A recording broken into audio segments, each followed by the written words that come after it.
como el de la región metropolitana. Claudio Rego está con nosotros. Muy buenas noches, Claudio, ¿cómo estás? Buenas noches, Matías, ¿cómo estás tú? Muy bien, pues estuviste también en esta reunión con el presidente Boric. Me gustaría saber cuál es tu conclusión. Mira, yo quedé muy optimista respecto a la reunión con el presidente electo. Nosotros ya nos habíamos reunido los gobernadores con él en Concepción durante la campaña en primera vuelta y también después en Iquique.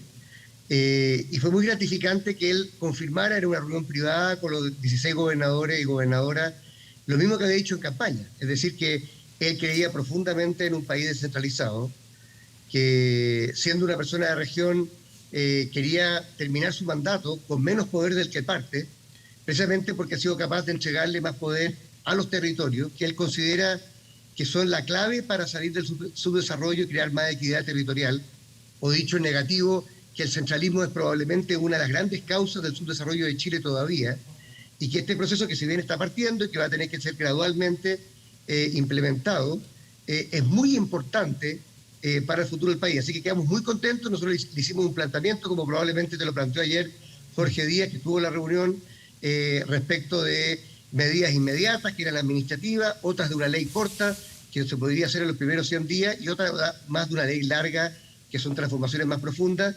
Y yo te diría que en casi todos los temas él se manifestó no solamente de acuerdo, sino que entusiasta. Así que nos quedamos con un sabor bastante dulce en la boca de que este proceso que partió un poco entre gallo de medianoche, con mucha negociación, con una figura de un delegado que de alguna manera opacaba a la figura del gobernador, en poco tiempo más va a ser eliminada y muchas más atribuciones y aportes en recursos van a llegar a las regiones. Así que Claudio, muy contento y muy esperanzado. Esta ley corta a la cual tú haces mención, ¿te refieres que a una ley corta para intentar eliminar la figura del delegado presidencial? Bueno, una de las cosas que se estableció en esa ley corta, nosotros sabemos que la figura existe, así que él va a tener que designar, producto de la ley, delegados, pero que él mismo dijo iban a tener un espíritu no de competirle a los gobernadores, sino de colaborar con ellos. Pero para poder eliminarlo se requiere una ley, así que él se comprometió a que en los primeros 100 días va a enviar este proyecto de ley, entre otras cosas para eliminar al delegado, pero también, por ejemplo, para establecer un principio que es bien importante, que es que las comisiones que se creen a nivel regional, sean las de cambio climático, la comisión de emergencias y desastres, que alguna vez conversamos en una entrevista contigo, las comisiones de borde costero, de ordenamiento territorial, todas van a tener como presidente al gobernador elegido democráticamente. Y eso es una muy buena señal. Sabemos que no se puede implementar de inmediato, porque requiere proyecto de ley, pero también es parte de este proyecto de ley corta que le hemos establecido, junto con también otras flexibilidades presupuestarias y otros temas también que son importantes. Claudio Rego, cuando tú haces esta narración suena bien, y cuando dices que el centralismo es parte de nuestro problema ya largo, y cuando uno escucha a cualquier persona de regiones o ha vivido, a mí me ha tocado vivir en regiones 2 veces, así que más o menos lo sé, no he vivido toda mi vida, pero a nadie le suena descabellado esto. ¿Por qué están alegando de descentralización ahora? No es cierto? Pero de eso a... 200 años llevamos alegando por la descentralización. Claro, pero de ahí a cómo hacer para no caer en el riesgo de un extremo, que nadie lo propone, de un Estado federal, por así decirlo, donde tú dices que empieza a haber comisiones en cada una de las regiones para cambio climático, para borde costero, y que empiezan a generarse pequeños estados, y me refiero a la burocracia, a lo presupuestario, a que no se empiece a un estado acromegálico, sino que sea eficiente. ¿Cómo se puede medir eso? Mira, una de las cosas que acordamos también con él es que es muy importante que las competencias que se transfieran, esas son las medidas administrativas que puede hacer el presidente apenas inicie, porque eso es parte de la ley actualmente vigente, se hagan de común acuerdo. Es decir, que tanto el Estado central como también las regiones queramos recibir esas competencias. La idea no es duplicar el Estado nacional en las regiones, pero por lo mismo también es importante, por ejemplo, que servicios como los servicios de fomento, Corfo, Cercotec, Cernatur, que son servicios que funcionan fundamentalmente con plata de los gobiernos regionales, tengan la presión regional y no se duplique el esfuerzo. Y al mismo tiempo, algo que también es muy importante, le explicamos al presidente literalmente con pera y manzana, no porque no entendiera, sino porque para que él entendiera el sentido de nuestra petición, que nosotros sabemos que, por ejemplo, el primer año no van a haber más presupuesto.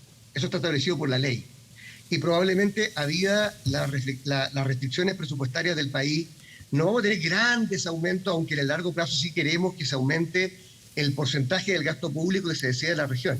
Pero, por ejemplo, le propusimos dos cosas al presidente que yo creo que él entendió que no tienen que ver con más gasto, Matías, sino que tienen que ver con la flexibilidad para aplicar el gasto. Tú sabes que yo fui alcalde, ¿verdad? Y los alcaldes en todo Chile, las 345 comunas, tienen un presupuesto asignado por ley, no se pueden endeudar, pero tienen flexibilidad para poder implementarlo. Hoy día las regiones, o sea, los gobiernos regionales, tenemos que pedirle permiso a la DIPRES para cualquier gasto, aunque esté aprobado. Y yo le hice un regalo al presidente electo ¿Para ayer. comprar un computador, por ejemplo?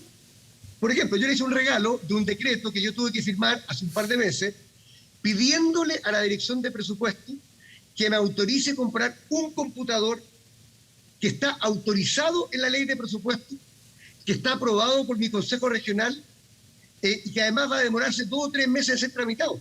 Entonces decimos, mira, presidente, sabemos que no queremos más plata, pero, o sea, queremos más plata, pero sabemos que no va a ser inmediata. Pero por lo menos déjenos, si creemos que en la región metropolitana lo más importante es la seguridad y el agua, y probablemente en otras regiones son otros los temas, permítanos destinar el presupuesto ya aprobado de esa manera. Y lo otro, algo muy importante también, Matías, que puede parecer técnico, pero es que los ministerios tienen presupuesto en las regiones. O sea, el MOP, el Ministerio de Transporte, el Ministerio de Vivienda tiene un presupuesto. Y nosotros tenemos una figura que se llama el anteproyecto regional de inversión. Entonces dijimos, mira, si se va a gastar por parte de los ministerios, al menos que lo que se priorice sea discutido en la región. Es decir, es un presupuesto establecido por la ley para un ministerio, pero si hay que definir si va a ser un puente, una carretera o un camino interior, que al menos eso lo decida la región. Entonces, yo creo que el presidente electo Gabriel Boric se dio cuenta que los gobernadores que estamos ejerciendo estos cargos ya hace 6 meses, somos bastante razonables en nuestras peticiones, Claudio, que apuntan a ser un Estado, por un lado, más eficiente, más rápido en gastar y gastar bien, y segundo, más pertinente. Es decir, que las decisiones de las regiones se toman en las regiones, aunque el marco del presupuesto se define a nivel nacional. Tú tocaste el tema de Corfo, un ejemplo, que hay un Corfo central, ¿no es cierto?, a nivel nacional, sí, y hay poder oficinas, que los presupuestos obviamente pasen por la consulta de la persona que está en la región del Maule, que entienda cuáles son las necesidades, pero cómo de ahí a pasar a tener 16 Corfos puede ser un gigante y puede terminar no ayudando en el fomento de nada. ¿Me entiende? Ese es el matiz, hay que ser muy fino en ecualizar la descentralización para no producir duplicidad. Se te cayó el micrófono. En el sentido de que... Dale nomás. Ahí estamos. Oye, tienes toda la razón en el sentido de que no se trata de duplicar al Estado. Pero precisamente la mejor manera de partir este proceso que está partiendo, o sea, de verdad, la elección de los gobernadores es un punto de partida, no un punto de llegada. Y sabemos que va a ser gradual, pero no tiene retorno, ¿eh? Ojo, si tú has seguido la discusión de la Convención Constitucional, hablas que cada día se habla más de un Estado regionalizado, de un Estado que tenga poder en la región, así que eso solamente va a crecer en el tiempo. Lo importante es que en el intertanto, en esta transición, efectivamente las decisiones de tomar las regiones, él mismo se recordaba, el presidente electo, que en alguna vez, hace algunos años, se tomaba una decisión en Santiago respecto a una tremenda inversión de un famoso puente, o un badén, en el caso de Punta Arenas, que nadie lo quería en la región.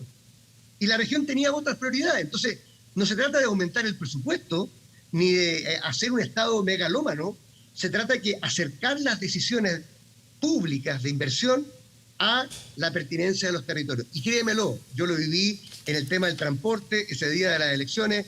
Muchas veces en las regiones sabemos mucho más dónde nos aprieta el zapato que en los ministerios dentro de las 5 manzanas alrededor de la moneda. Y eso es el principio que queremos hacer prevalecer con responsabilidad fiscal, pero también con pertinencia territorial. Claudio, vemos que, voy a pasar a otro tema antes de terminar, porque veo que te sumaste como gobernador, no como persona, pero en representación de la región metropolitana, a una demanda civil en contra de Aguas Andina por un convenio del 2011, si no me equivoco, con Alto Maipo, que es una central de AES Gener, que ya está dando, de hecho tuvo hace un pocos días sus primeras pruebas de inyección de electricidad al sistema, de energía al sistema, perdón, donde hay una autorización, un convenio para utilizar aguas de Aguas Andinas que eran o que tienen como destino el consumo humano en la generación de energía. ¿Por qué no nos explicas cuál es lo que te motiva a entrar, a ser parte de esta demanda?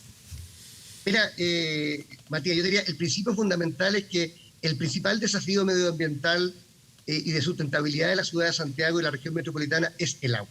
¿Ah?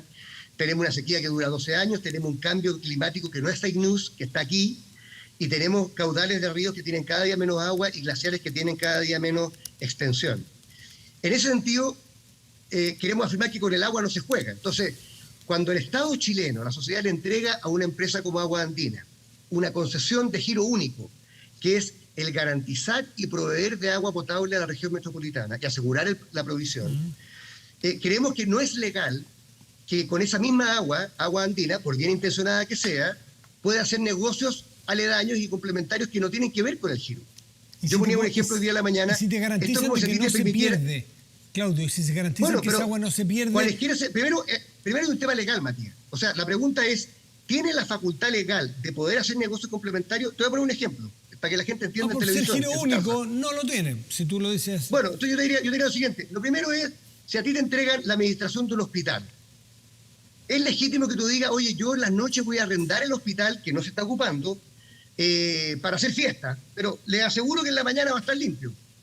Tú podrías decir, mira, más allá que me asegure o no me asegure, la verdad es que usted tiene que administrar el hospital. No puede desviar su atención en negocios que tienen que ver, porque además esto se paga. O sea, este es un negocio que hace Agua Andina. Déjame planteártelo de otra manera. Déjame planteártelo de otra manera. Si a ti te garantizan que el agua hace un paso por una central de generación, esa agua vuelve al cauce original y no se pierde nada en la utilización de fondos que es el consumo humano, que todos estamos de acuerdo que hay que garantizar.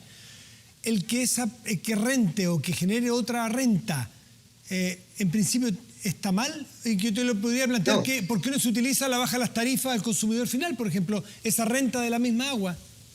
Porque primero hay un tema legal, Matías. O sea, aquí, más allá de que me aseguren o no me aseguren, yo te diría, no tiene autorización una empresa concesionaria a desviar, en este caso, el uso exclusivo de las aguas de Santiago, que nos pertenece a todos los santiaguinos, para hacer otros negocios por rentables que puedan ser. Ahora, en la situación de extrema inseguridad hídrica que tiene la ciudad, yo creo que no podemos correr ningún riesgo. Y todos sabemos... Los expertos dicen que es un riesgo.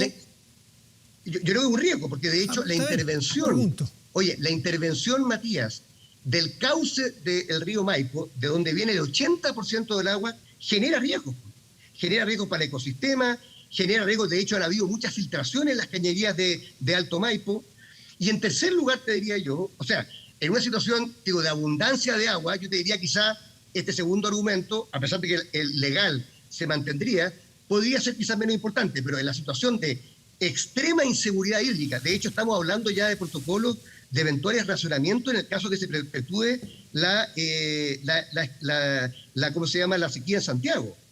Y en tercer lugar, te diría yo, ha habido todo lo que ha pasado con Alto Maipo, que ha sido un proyecto muy cuestionado, que se ha demorado el doble del tiempo que tenía predestinado, que se ha costado el 5 veces. O sea, este es un proyecto que iba a costar $700 millones y ha terminado costando más de 3.500 millones de dólares. Y que la misma empresa está hoy día apelando a un Chapter 11 en Estados Unidos, invocando como argumento que no hay suficiente agua en el cauce del río Maipo producto del cambio climático. Entonces, muchas veces pareciera que este convenio no solo es ilegal, no solamente genera un riesgo innecesario a la extremada inseguridad hídrica de la región metropolitana, sino que además pareciera ser un salvavidas para una empresa que honestamente no tiene nada que hacer Aguas Andinas por ello. Entonces, yo le pediría a Aguas Andinas que se dedique al giro principal de su negocio, que ya es bien importante, ¿qué te respondieron? Que no tengamos ningún riesgo. Mira, esto, volviendo al ejemplo del hospital, esto es como si el administrador del hospital me dijera, yo te aseguro que el hospital va a estar limpio el día siguiente. Pero ¿sabes qué más? Yo no quiero correr ningún riesgo. Porque, ¿qué te respondió Aguas Andinas? Lo corresponde legalmente. Sí, Claudio, ¿qué respondió Aguas Andinas? No, Aguas Andinas ha dicho que considera que esto es legal y ha dado el mismo argumento que has dado tú hoy día, en el sentido de que no se va a perder agua. Ahora, lo que te han dicho... Yo pregunto, si les garantizan, un escenario hipotético, si les garantizaran que no se pierde agua, ¿tampoco serían partidarios de que se le pudiera sacar otra renta que pueda ir, por ejemplo, a rebajar tarifas? No, porque generalmente eso nunca va a llegar a las tarifas, porque si no, Aguas Andinas va a invocar nuevas inversiones. Recuerda que cuando a mí me correspondió como intendente exigirle a Aguas Andinas que construyera grandes tanques de acumulación de agua a medida de la turbidez y los cortes de agua que tuvimos, producto del cambio climático, eso se tradujo en tarifas. O sea, las inversiones siempre en tarifas, y yo no conozco ningún negocio que termine bajando las tarifas, simplemente se justifican nuevas inversiones. Pero insisto, hay un tema legal, hay un tema de riesgo en un momento de vulnerabilidad hídrica de Santiago, y además hay un proyecto que se llama Alto Maipo, que honestamente cada día es más inviable porque hay menos agua, porque los precios de la electricidad, como tú bien sabes, Matías, han ido a la baja producto de la entrada al sistema interconectado nacional de todas las energías renovables no convencionales, y además porque le ha costado, oye, la pepa del alma. Entonces, yo diría, en esta materia, pastelero tus pasteles. Lo más importante es que Aguas Andinas asegure el agua para Santiago, lo haga bien y no destine ninguna información y ningún riesgo a hacer negocios complementarios con una empresa hidroeléctrica que no tiene que ver con el giro de su negocio. Claudio Rego, gobernador de la región metropolitana, muchísimas gracias por estar esta noche con nosotros.